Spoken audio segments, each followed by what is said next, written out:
people born on my birthday, like Leonardo da Vinci, we are studiers of people.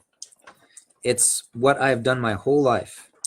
I've busied myself with trying to understand the plight of my fellow man, to study every aspect of human interactions and needs.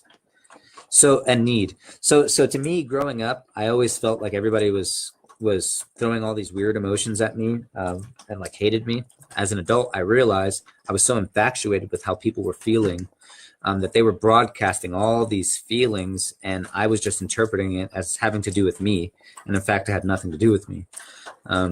But I definitely was picking up on all of those emotions and seeing all those grimaces, and I really couldn't understand it. I didn't understand that born with the magnetics that constitute my reality.